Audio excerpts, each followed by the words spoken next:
ou le corps de sécurité sur la politique de gestion des étrangers.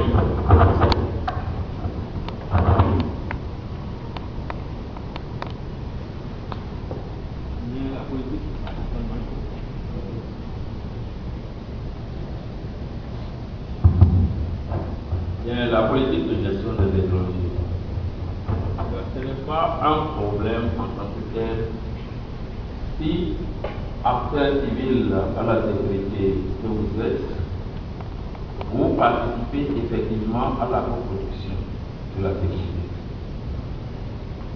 Simplement parce que les forces de sécurité ne sont pas des magiciens et pour savoir tout ce qui se passe dans tous les milieux. Les forces de sécurité attendent des citoyens, surtout que la sécurité collective commence d'abord par la sécurité individuelle, des informations pouvant les aider à aller intervenir en temps réel. Mais il y a la législation, bien sûr, mais qui protège les individus.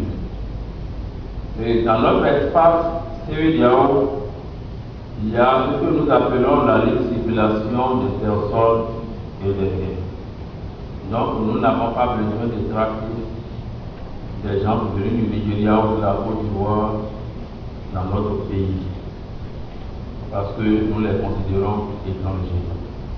Nous devons tout simplement faire beaucoup attention, puisque au niveau national, au niveau des forces de sécurité publique, surtout à la police nationale, il y a ce que nous appelons l'immigration, le contrôle de l'immigration. Mais tout individu qui rentre dans le Bénin, en principe, doit se faire enregistrer.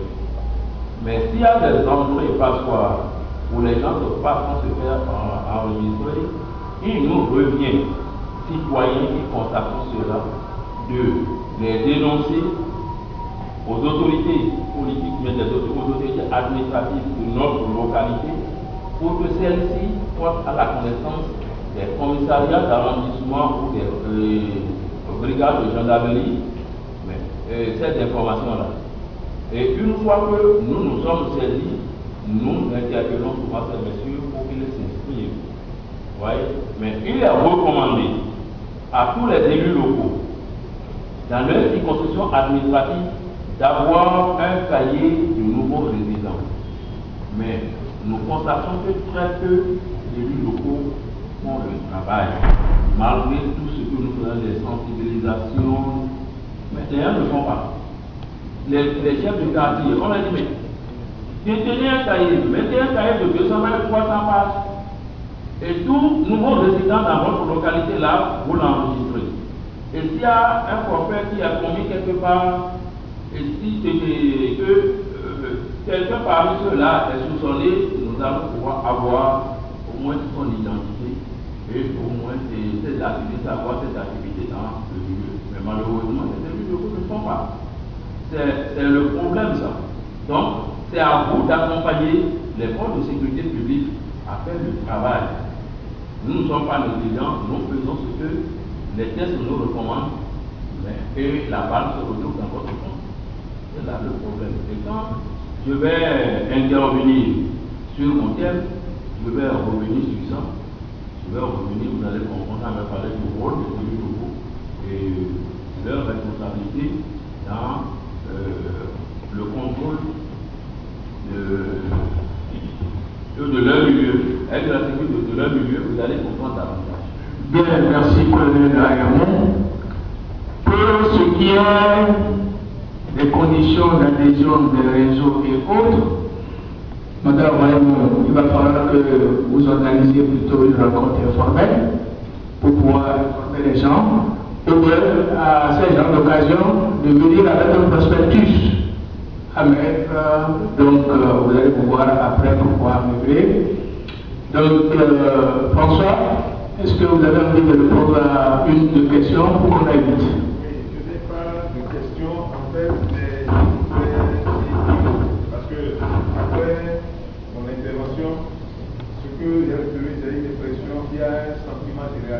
cœur qui s'est emparé de tous les livres. Je ne crois pas que ce soit le récit de la rencontre, encore moins le mien, quand je prenais la parole ici. Voilà. Donc il est question en fait que nous attirions l'attention de tous sur ce phénomène et de notre devoir de nous mobiliser, comme vient de le dire le colonel, de nous mobiliser aux côtés de ceux qui sont chargés de la sécurité afin que la vie puisse prospérer. C'est ça qu'il est. Merci François. Je voudrais passer la parole à Patrick Bord, non pas pour débuter sa session, mais pour renchérir par rapport à ce que le colonel a dit. C'est ça, non? Bonjour, mon nom c'est Théophane Patigor, j'aurai l'occasion de me présenter mieux tout à l'heure, mais je voudrais réagir par rapport à la question de la contribution par rapport aux étrangers pour dire que de plus en plus il va falloir que nous fassions un peu attention à notre mentalité de perception de l'étranger. Je me dois de réagir parce que moi je vis à l'étranger, ma famille vit à l'étranger et je suis accepté. Donc il va falloir que nous puissions dans notre mental un peu la peur de l'étranger, qu'on se sente plus en sécurité vis-à-vis de l'autre pour pouvoir maîtriser ce qu'il dispose comme arme ou pas, ou comme facteur simplement d'intégration. Donc quand nous tapons sur ces choses-là, ça nous fait plus sécurité que de penser qu'il y a une source de sécurité. Merci. Merci. Je voudrais demander aux autres de nous féliciter tous par rapport à la fin de la première section. Moi, le père de vous, s'il vous plaît.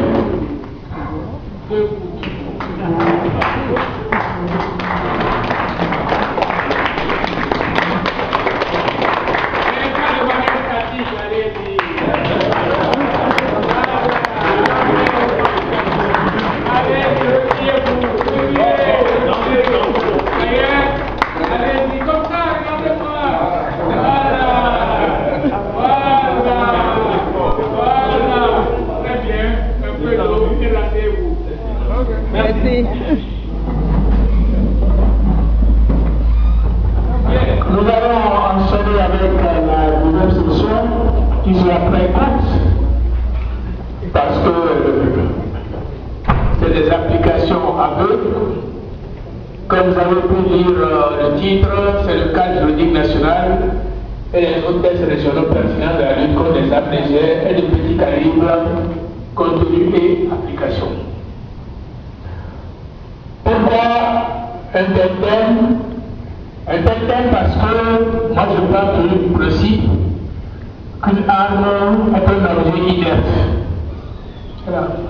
Si vous mettez ça là pendant 10 ans là, colonel, est-ce qu'elle va bouger? Elle sera là. Donc c'est l'homme qui la déplace.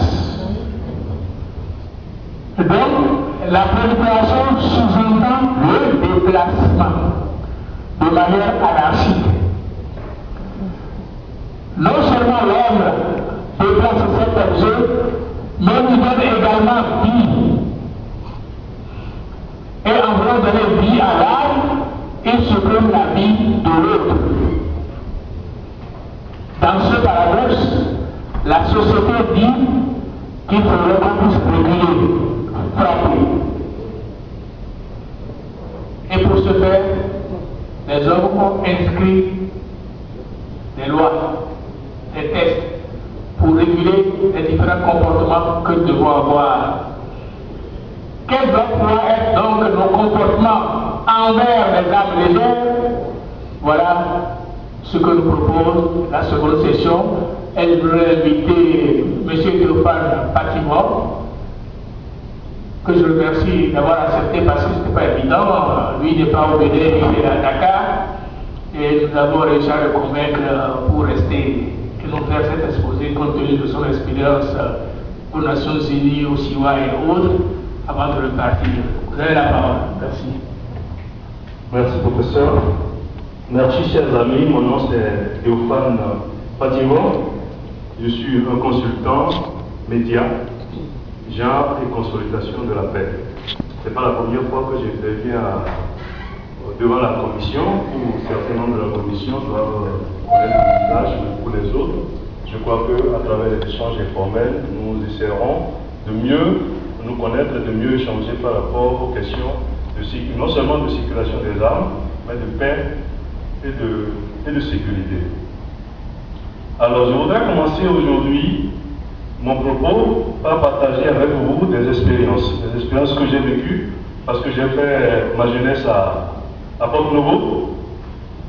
À Porte-Novo, ici, dans le temps, quand nous étions au collège, nous aimions beaucoup courir derrière les jeunes filles, c'est-à-dire à la sortie des classes, on suivait les filles en leur disant ce. Mais quand on s'approchait de la maison d'une femme ou d'une fille, et qu'on sait que son papa est gendarme retraité, on se dit, on se méfie. La deuxième chose que je voudrais dire, c'est qu'il y avait une boutique ici qui vendait les jouets, la boutique de M. Akinucho. Et Akinucho aimait élever les chats. Et comme les porte-cloniers raffolent beaucoup la viande de chat, et chaque fois qu'on volait les chats dans le quartier de Akinucho, on dit voler tous les chats, mais pas le chat de Akinucho, parce qu'il va sortir avec un fusil. Alors, à partir de ce moment, cela commence par tourner un peu dans notre tête que si, juste à cause d'une mangue qu'on a plantée, ou d'un manguier qu'on a planté dans la cour de sa maison, ou bien d'un chat qu'on élève, on peut arriver à menacer l'homme, son vis-à-vis, avec un fusil. Mais la chose est très facile. Très facile parce qu'en 2001, j'ai un jeune frère qui est journaliste comme moi, qui étudiait à Jos, au Nigeria. Et il y a eu un conflit, juste après l'enterrement de mon père, il y a eu un conflit au Nigeria entre chrétiens et musulmans dans la ville de Jos. Comme c'est moi qui l'ai envoyé au Nigeria, j'avais la responsabilité devant la famille de ramener mon frère vivant. Donc on a profité d'un temps d'accalmie. On est allé dans la maison là où il habitait, c'était dans la maison de musulmans, mais il était chrétien. Donc c'était calme. Je suis venu la nuit et le lendemain je devais partir quand il y a une nouvelle crise qui a commencé. Donc les mosquées, les églises avaient commencé par être brûlées. On était là. Et comme mon frère avait commencé par avoir des tendances un peu vers les églises évangéliques, il s'est mis à crier Jesus, Jesus, Jesus, Jesus, crier. Il priait à chaudes larmes. Quand mon ami a dit ce qu'il est, quand il a laissé là, il a fini de prier, il lui a dit, oh boy, this matter is not Jesus matter. Il a commencé par nous distribuer RH et pistolets. Et nous avons pris, j'ai pris. Nous avons pris parce que quand vous voyez le danger venir, vous n'avez plus le temps de penser à ce qui est légitime, à ce qui est légal. Vous pensez à la protection de votre corps. Vous pensez vous défendre. Et là où vous pensez vous défendre, si vous n'êtes pas investi par l'autorité de l'État pour vous défendre, c'est que vous devez apprendre aussi à donner des coups puisque vous êtes susceptible d'en recevoir. Cela pose le problème un peu de qui est fondé à disposer des armes. Quelqu'un a parlé tout à l'heure des armes traditionnelles pour se protéger. Bon, je voudrais que ça sorte de laboratoire. Si ça sort de laboratoire, le problème ne se pose pas. Ça devient conventionnel. Mais en attendant, nous sommes devant des situations où chacun de nous sait que dans sa maison, même s'il n'y a pas des armes comme à Tomet, il y a quelque chose qui ressemble à des armes.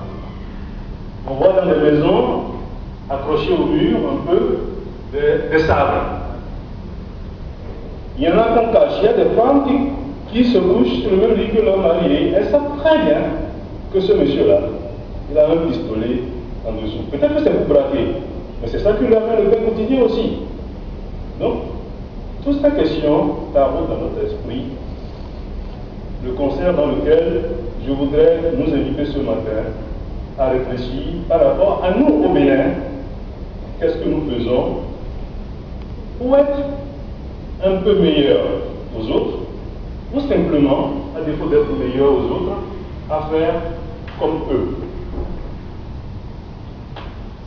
Assez récemment, j'ai écouté sur une chaîne de télévision qu'on appelle France 24, un documentaire sur le Togo, où on a présenté les résidus du réseau Al-Qaïda en Afrique de l'Ouest. On a montré les écoles coraniques. Que les musulmans m'excusent. C'est passé à France 24. Et je ne sais pas si quelqu'un a suivi dans la salle. Quand on montrait, on faisait des interviews aux élèves des écoles coraniques du Togo, au centre du Togo. Et le journaliste, il a été un peu pernicieux. Et quand il a vu que le monsieur était devenu un peu plus fanatique, il lui a demandé si on vous demandait de défendre la mort de Ben Laden, qu'est-ce que vous allez faire? Le monsieur a dit j'attends l'imam, si l'imam me demande, je le ferai. Alors, à partir de ce moment, dans notre tête doit sonner ce que j'appelle ici l'arrêt. Au niveau du Bénin, les affrontements que nous avons entre les peuples et les agriculteurs. Nous avons des braquages, comme on l'a dit tout à l'heure, les bulles cap bleues, les vols à main en main. Et aussi dans les pays voisins, j'ai parlé tout à l'heure de mon expérience au nord du Nigeria, précisément à Jos. Ça nous interroge sur les dispositions, les réponses que nous mettons en place pour que l'homme se sente, comme mon ami l'a dit, en sécurité vis-à-vis de l'autre. Parce que si il existe un régime normal, par lequel tout le monde sait ce que l'autre dispose comme arme, personne ne se sentirait en insécurité. Les points de tension, aussi la rapidité de circulation des armes, parce que les armes ne pèsent pas des tonnes, ce pas des chars. Donc, nous inscrivons à cette logique. Je voudrais présenter aujourd'hui le contenu du cadre juridique de lutte contre les armes légères de petit calibre au Bénin, présenter le cadre institutionnel dans lequel évolue la lutte contre la prolifération des armes légères, évaluer, si besoin est, le niveau d'application des tests existants, proposer des pistes d'action et des recommandations. Le Bénin est un pays, je suis en bonne position pour le dire, le Bénin est un très bon pays.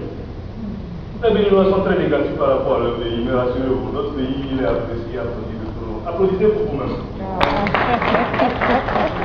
Je peux le dire parce que quand j'allais au Sénégal m'installer, je ne voulais pas laisser de grands salaires du Nigeria pour aller m'installer au Sénégal. Mais ma famille m'a dit que tu y vas pour nous, pas à cause de toi. Parce que nous, on veut que notre enfant soit à Dakar. Quand on est à Dakar, on rentre à Paris. Ça, c'est l'imaginaire du Béninois. Mais arrivé là-bas, on sait combien de fois, c'est mieux le Bénin par rapport à un pays comme le Sénégal. Je le dis, mon nom c'est Théophane Patrick. Donc le Bénin, c'est un pays qui respecte les tests. On peut être parfois nonchalant, pas trop nonchalant comme des pays comme la Guinée-Bissau, mais le Bénin adhère à tous les principes qui gouvernent la coexistence, l'univers de la coexistence pacifique, c'est-à-dire les tests des Nations Unies, notamment le programme d'action en vue de prévenir, combattre, éliminer le commerce illicite des armes légères sous tous les aspects. Ça, c'est le référé du programme d'action, PAO. Le Bénin adhère aussi au protocole de fabrication et de trafic d'armes illicites à feu, de leurs pièces, etc. Ça a été référé le protocole des armes à feu. L'instrument visant à permettre aux États de procéder à l'identification, au traçage rapide et fiable des armes légères. Ça a été adopté en 2005, si référé l'instrument international sur le traçage. Tout à l'heure, on parlait du Ghana. Le Bénin adhère aussi aux standards internationaux en ce qui concerne la gestion et participe au travail du groupe des experts gouvernementaux des Nations Unies. Au plan régional, nous avons deux niveaux. Nous avons la CEDEAO d'un côté et l'Union africaine de l'autre. Le Bénin adhère au protocole d'assistance en matière de défense 1981, au moratoire sur l'importation des armes et l'exportation, la fabrication, adopté en 1998. Je suis obligé de parler comme ça parce que je vous laisse une bonne lecture. Et je suis les traces de WANEP aussi en disant que les communications sont déjà dans vos boîtes. Ils sont très sérieux, je sais. Le Bénin adhère aussi au protocole relatif au mécanisme de prévention, de gestion des règlements des conflits institués. L'autre chose que je ne vous ai pas dite en me présentant tout à l'heure, j'ai travaillé à Osiwa Et puis après au CIWA, j'ai travaillé au bureau des Nations Unies de lutte contre la drogue et le crime pendant 6 ans. Et j'étais le point focal communication pour le groupe de communication paix et sécurité du Sénat des Nations Unies basé à Dakar. C'était 33 agences. Donc j'ai été le plus haut parfum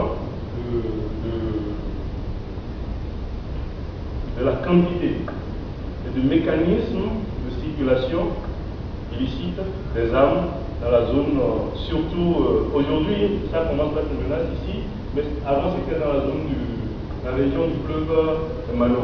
Je voulais citer la Sierra Leone, le Libéria, la Côte d'Ivoire, la Guinée-Bissau, etc. Mais aujourd'hui, c'est une menace réelle pour nous au Bénin. Le Bénin adhère aussi à la déclaration de Monaco, comme le Bénin a pris part à la conférence africaine sur la mise en œuvre des programmes d'action des Nations Unies sur les armes légères, à Pretoria en mars 2002. Et enfin, et ça c'est l'instrument le plus récent, la convention de la CEDEAO sur les armes légères de petit calibre adoptée en 2006. Au niveau national, j'ai promis au professeur tout à l'heure que je ne dirais rien, je n'utilisais aucun mot négatif par rapport à mon pays parce que je n'ai qu'un seul. En République du Bénin, le cadre juridique national s'appuie sur un décret datant d'avant ma naissance. Février 1961. Et déjà, notre papa savait déjà que c'était imparfait. Vous allez savoir pourquoi. Ce texte de loi comprenait 4 titres, 56 articles. Nous n'allons pas le présenter, parce que c'est nos papas qui ont fait. Et ce que les grands ont dit, les petits ne disent pas ça. N'est-ce pas? C'est ça, non? Voilà. Donc, je veux simplement regarder que, au temps de nos papas, il n'existait pas, par exemple, comment ils faisaient cette loi-là. Il n'existait pas à la côté de Guinness, la grande bouteille. Ça n'existait pas.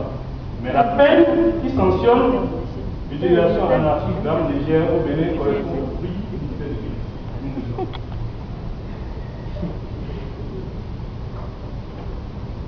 Nous voyons. Vous voulez que je répète ça? Bien sûr. On a sûr. compris.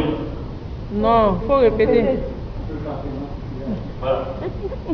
Je dis, en 1961, un décret a été pris en bonne et due forme. Et dans ce moment-là, on dit, quand vous faites une mauvaise utilisation, vous détenez de manière illégale l'arme légère, vous êtes passible d'une amende de l'ordre de 1, pardon, à 1200 CFA. C'est-à-dire qu'on n'a même pas besoin d'aller au tribunal avant de donner une bouteille de Guinness agressif. Et c'est fini, non? C'est plus tard, au mois d'août, que une disposition corrective ou additionnelle, on dirait en plus en langage juridique, a été prise en août pour donner les compétences aux tribunaux pour la rétention, c'est-à-dire la garde de prévenir, etc. Cette disposition, aujourd'hui, comme on le dit, sont autant vieux que moi. Et elles sont à peu près désuètes. Mais le Bénin, comme j'ai dit tout à l'heure, est un pays très positif, soyez-le avec lui. Le Bénin dispose, comme ses pairs de la sous-région, d'une commission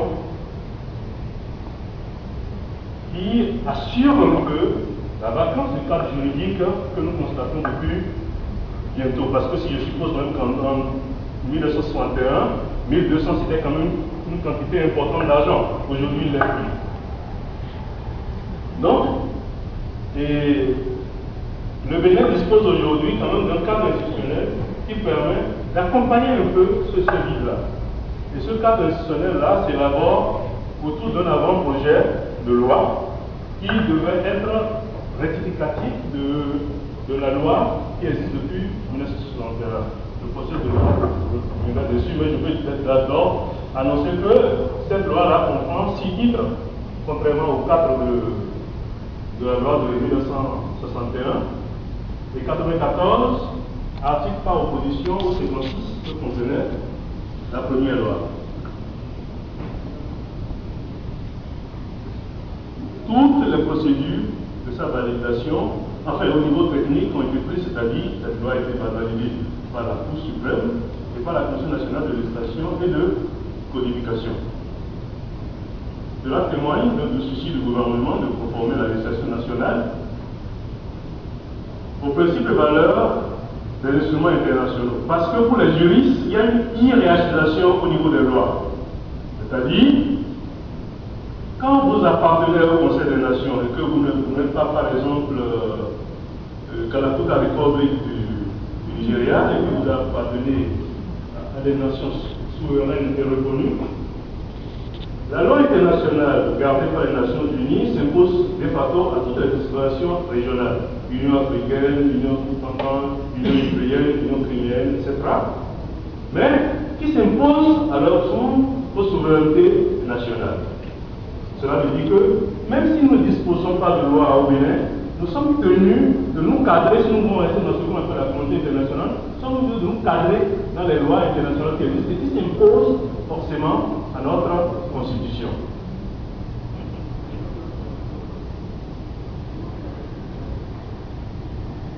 Alors, pour jouer un peu à cet équilibrisme, excusez-moi professeur d'utiliser ce mot, qui me paraît pour une fois négatif, le Bénin compense son action à trois niveaux.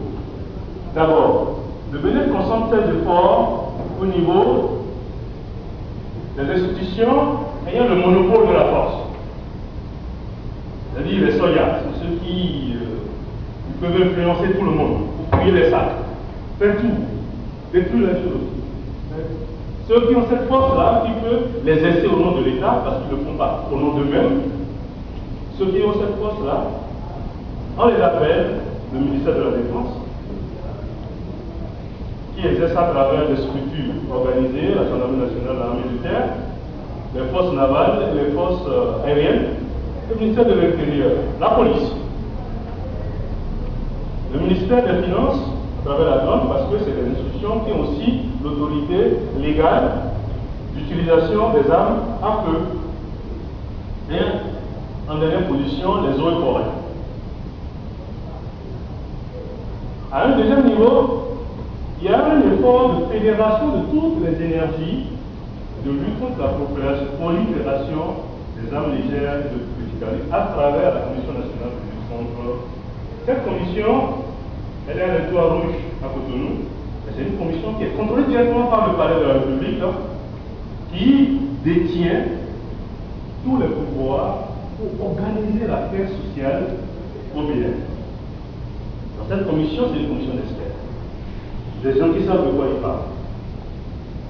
Leur rôle, c'est de conseiller d'abord l'autorité suprême en matière de comment faire pour que les armes qui circulent dans le pays, ou qui ne devraient même pas circuler, ne soient pas une menace pour la paix civile. Ils élaborent des stratégies efficaces, essaient de fédérer toutes les énergies des organisations civiles et militaires, à travers des nations qu'on appelle nations civilo-militaires. Et étant donné que cette commission-là constitue une branche d'une structure régionale qu'on appelle ECOSAF, c'est-à-dire le programme de la CEDEAO de lutte contre la circulation des armes légères, cette commission-là devient point focal et détient tout le pouvoir de l'ECOSAF. Il exerce en donnant en remontant les informations de la CEDEAO au niveau de l'autorité de l'État. Enfin, cette commission, je l'ai dit tantôt d'ailleurs, essaie de faire le pont entre les relations militaires et les relations civiles. Il faut dire que le soir, quand les militaires ont chez lui, deviennent des civils. C'est pourquoi nous avons peur d'aller chez les gendarmes. Enfin, nous avons des organisations de mobilisation civile, les ONG. Vous avez vu dans la salle que c'est les plus nombreux et puis ils sont bien motivés. Donc, à ce jour, au Bénin, il est difficile pour nous de procéder à une évaluation concrète de la loi. Et les forces qui détiennent le pouvoir régalien de l'État continuent leur travail à travers des programmes spéciaux. Le programme vedette de cette commission, c'est la création de cette unité spéciale plutôt, qui est au port, qui est chargée de faire une fouille systématique au niveau des véhicules d'importation parce qu'il s'est avéré aussi que ça c'est aussi un couloir ou bien un véhicule de circulation des armes, aussi bien sur le territoire national qu'au-delà de nos frontières. Alors, en termes de recommandations,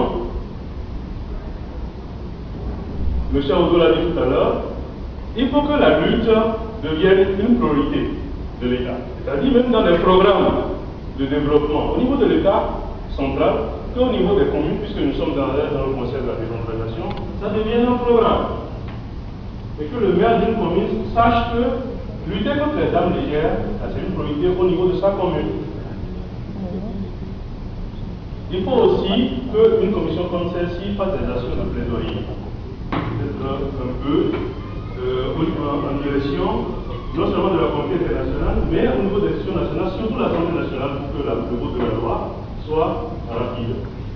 Plaidoyer aussi, quand ça sera voté, pour que le chef de l'État, le gouvernement, prenne les dispositions, non seulement pour la promulgation, mais la prise des décrets d'application.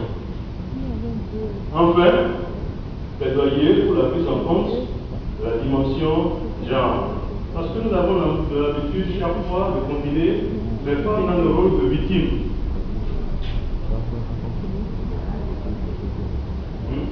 En Yoruba, on les appelle aïe, c'est-à-dire qu'elles connaissent tout. Donc il faut les associer aussi à la chose, si vous voulez que ça réussisse. En conclusion, notre pays se trouve à la croisée des chemins. Parce que nous ne sommes pas de loi. Mais la structure institutionnelle nous donne beaucoup d'espoir. Ainsi, de ce jour, une interpellation en direction non seulement des ONG, de la Commission et du gouvernement, pour des actions plus urgentes. Je vous remercie. Merci.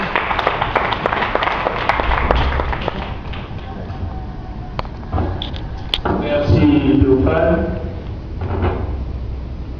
pour la brièveté de votre exposé. Et comme je vous l'avais annoncé, je vous disais que c'était l'exposé classique. C'est un exposé informatique parce que là c'est l'enseignant qui parle. J'ai toujours eu mal à partir avec les médias béninois. Si je vous dis que je ne regarde jamais la télé, vous allez dire que je honte.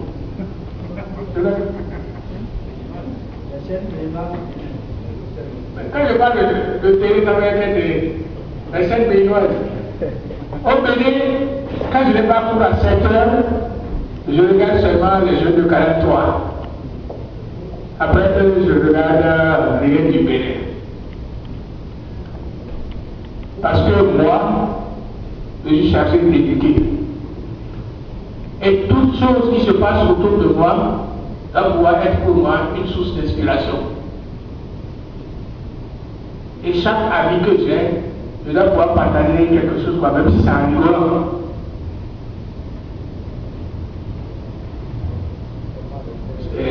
Je ne vais pas être stupide quand même, lorsque j'ai des problèmes avec mon épouse, d'aller me plaindre à un frère. Il n'a aucune expérience de ce que c'est que la vie conjugale. Voilà. Oui. Donc ça veut dire que voilà des réalités, mais on n'en parle souvent. Voilà des réalités. Voilà beaucoup de choses en réalité que les gens ne savent pas. Nous allons apprendre beaucoup du coureur Ayamo après son exposé, parce que ce sera l'occasion de vous poser beaucoup de questions. J'ai assisté fortuitement un jour, j'étais pas loin de le braquage Kaya Sélé. Et après, j'ai entendu les populations qui criaient sur les policiers. Je suis resté debout. J'ai appelé certains. Et je lui ai dit, est-ce que c'est bon? Mais non, on les a laissés là. Je dis, mais quand vous êtes debout là, ils vont tirer comment? Mais ils ne savaient pas. J'ai dit, mais vous êtes debout. Les autres vont vous tirer, ce n'est pas leur problème. C'est parce qu'ils fuient. Si vous questionnez ça pour eux, ils vont tirer sur vous. Mais les policiers ne peuvent pas tirer sur vous. Quand ces gens de choses là, on se couche. Aïe, ils ne savent pas. Donc on a beaucoup de choses doit apprendre à notre population comme papa. On devait sur le marché des films brésiliens. Et même si je parle pas de la paix genre, mais les films brésiliens sont également des hypothèques terribles à la manière dont les gens doivent pouvoir se prendre également en compte. Et c'est un peu le savoir.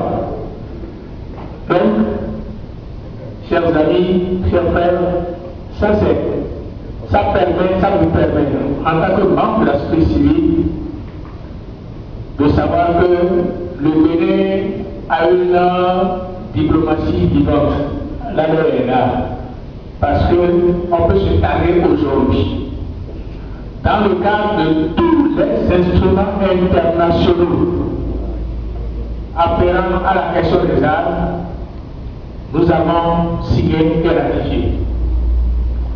Le seul qui reste aujourd'hui, c'est le traité sur le commerce des armes.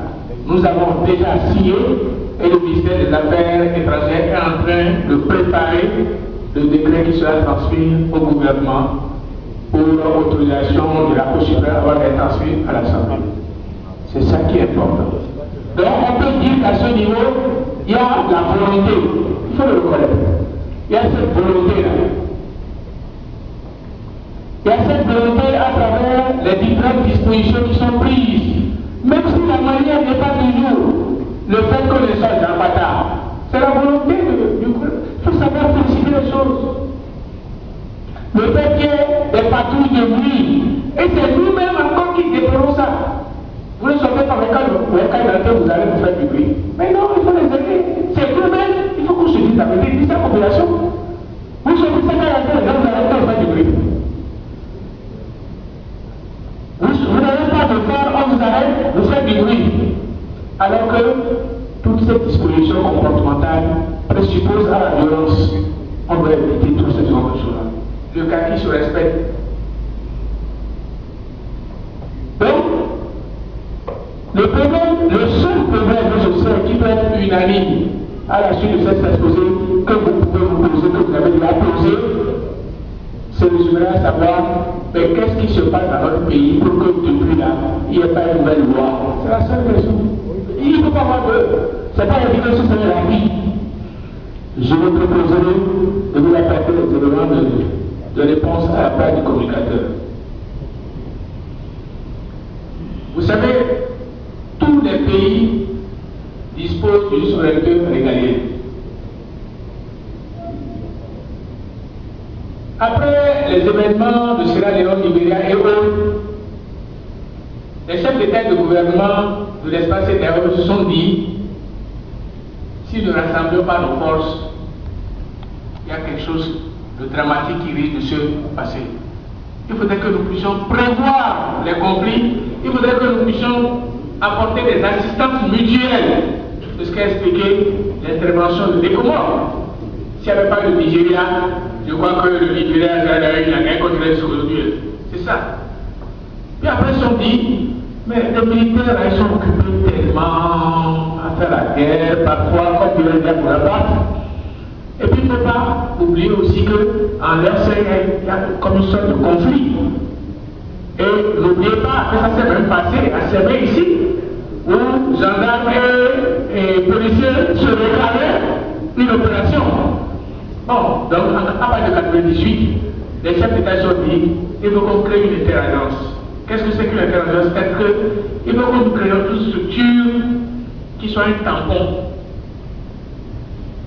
entre les décisions de la CEDEAO et les décisions nationales.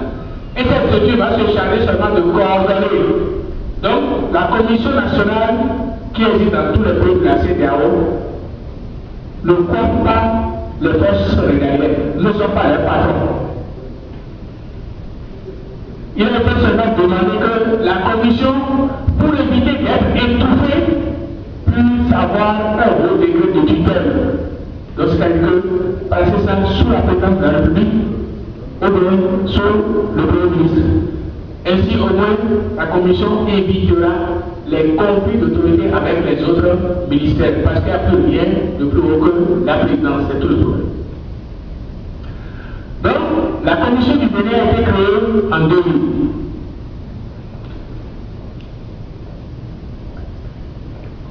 Et le législateur a choisi les structures étatiques devant animer cette commission.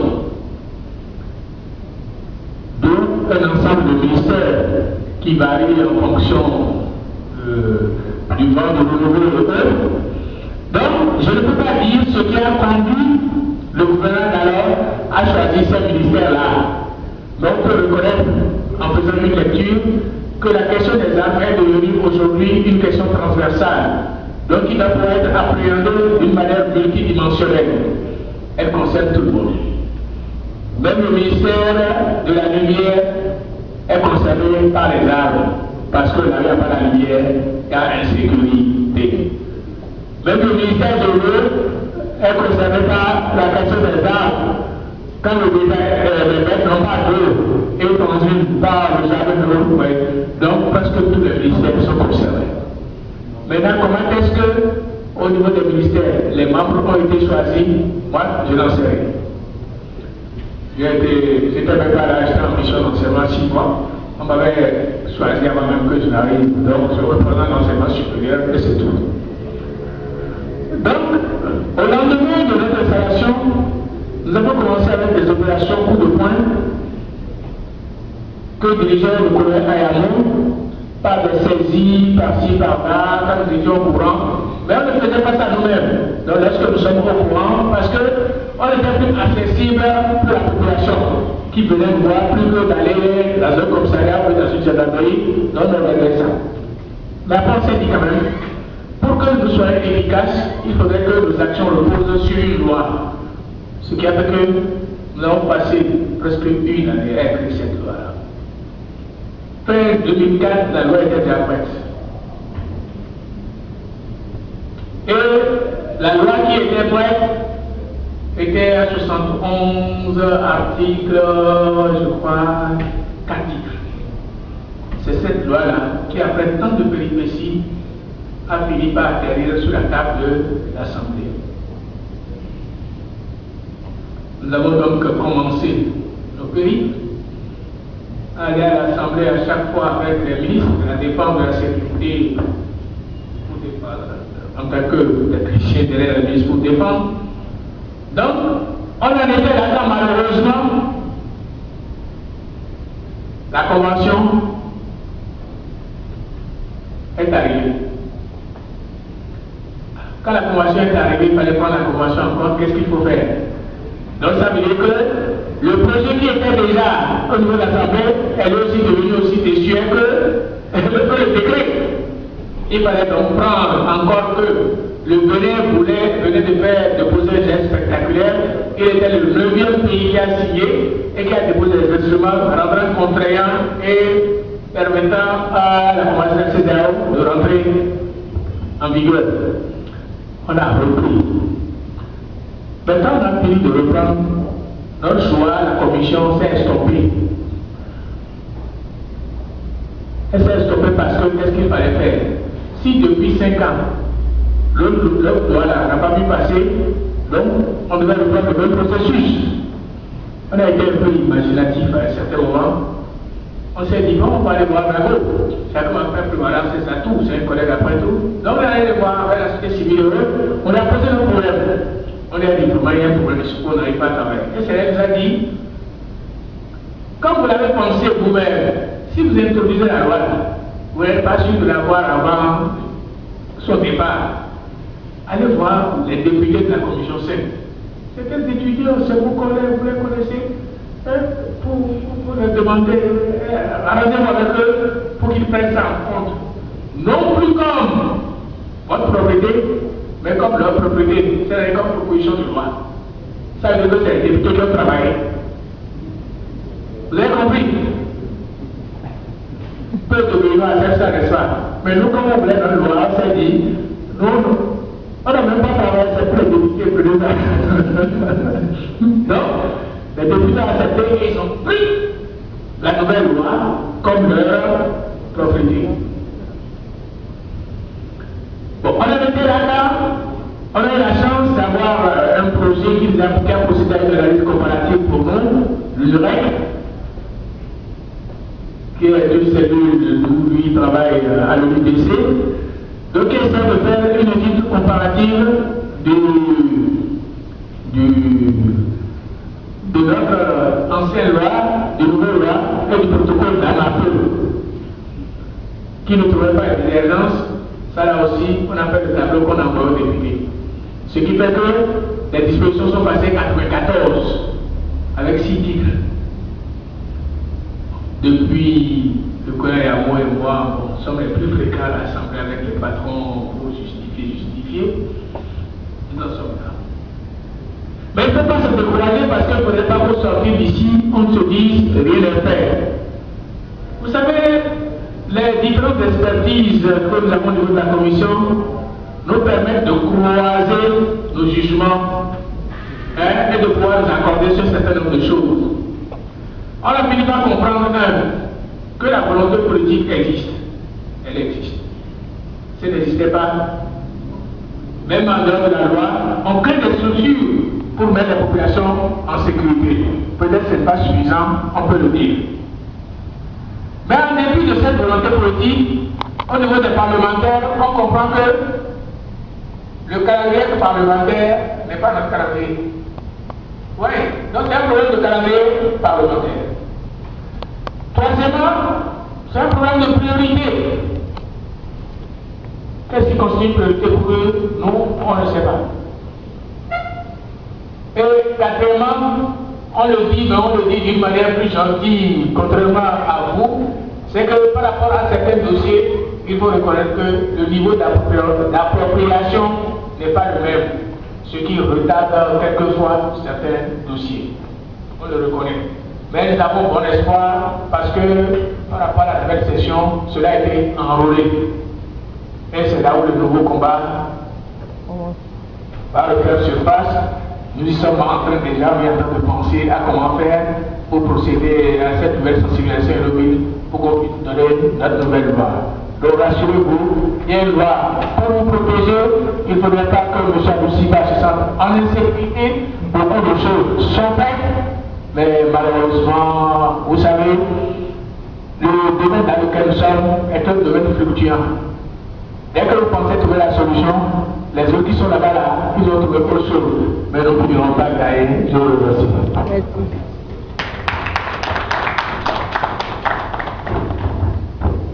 À présent, en dehors, c'est vrai que François Aoudou nous a présenté de manière générale la thématique de la prolifération des armes qui nous a permis de comprendre ce qui se passe dans le monde et la manière dont se manifeste ce phénomène.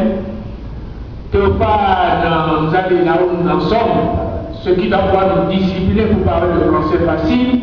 Là où nous en sommes, je vous l'ai dit, mais j'espère que nous l'aurons cette année. Maintenant,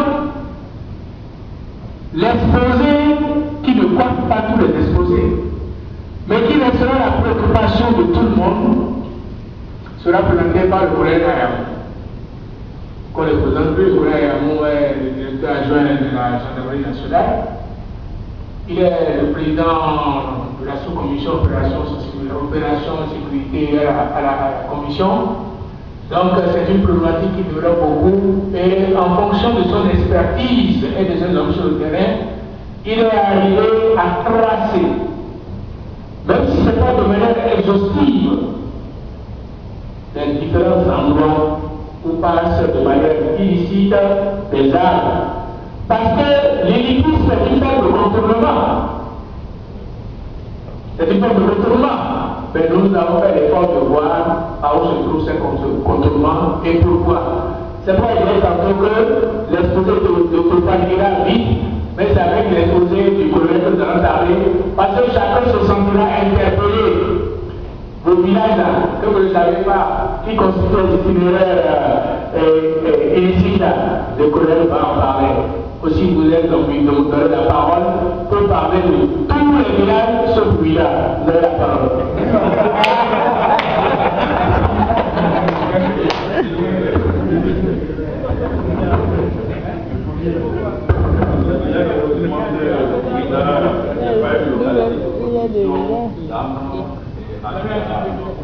Donc, je ne peux pas parler de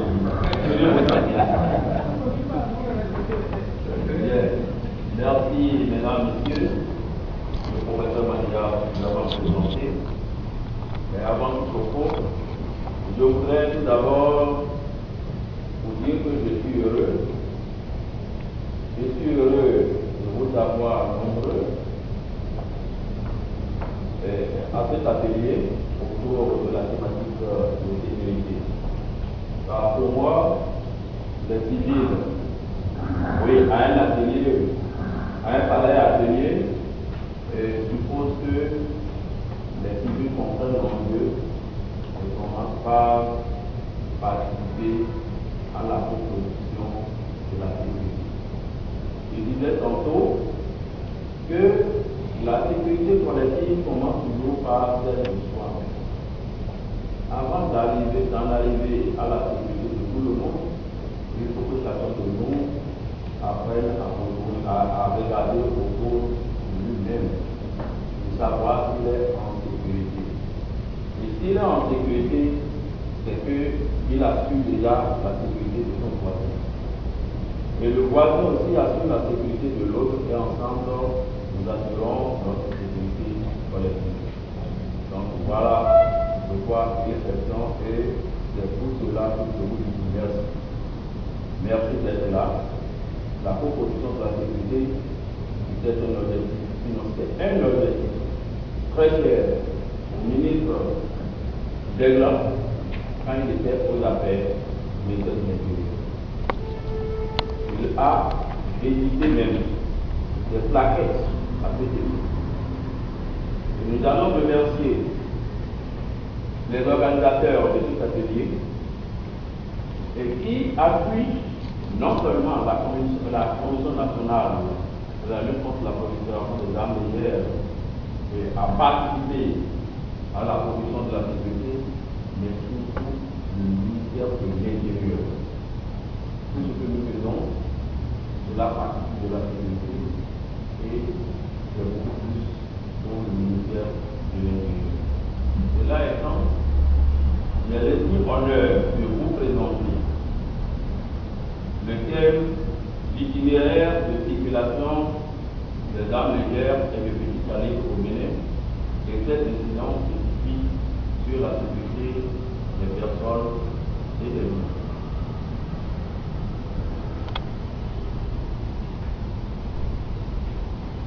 Monsieur Pativor nous a tout à l'heure présenté les mécanismes en cours. Il nous a parlé qu'au Bénin, il y a une législation ou une réglementation qui existe. Effectivement, au Bénin, nous avons le décret numéro 61 39 du 28 février 1961. Mais il dispose de plusieurs articles, et ces articles autorisent non seulement l'État béninois à importer au profit des forces de défense et de sécurité des armes, mais également autorise les compagnies privées de sécurité à importer des armes. Le même décret autorise les individus à importer, détenir et porter des armes. Donc, il y a un texte réglementaire qui existe, mais et qui conditionne comment acquérir, comment détenir et comment porter les armes. Donc, en principe, on ne devrait plus porter sur nous des armes sans nous référer à ce texte-là. Mais malheureusement, il y a des individus qui, dans un besoin pressant, se mettent au travers de cette réglementation-là. Et il s'agit surtout bien sûr des individus qui veulent faire l'autoprotection, mais également des hommes mal intentionnés, des malfaiteurs que nous appelons souvent des malfrats. Donc les armes que nous rencontrons dans la rue, beaucoup plus dans la rue, ce sont les armes qui sont destinées aux criminels. Et ces criminels ont mille manières de faire circuler ces armes-là, de manière illicite sur le territoire. Parce qu'une fois que les criminels n'ont pas reçu l'autorisation d'importer ou de détenir les armes, la manière dont ils ont circulé ces armes-là est une manière illicite. Et pour aborder ce thème, je me permettrai tout d'abord de vous présenter les sources de pénétration des armes,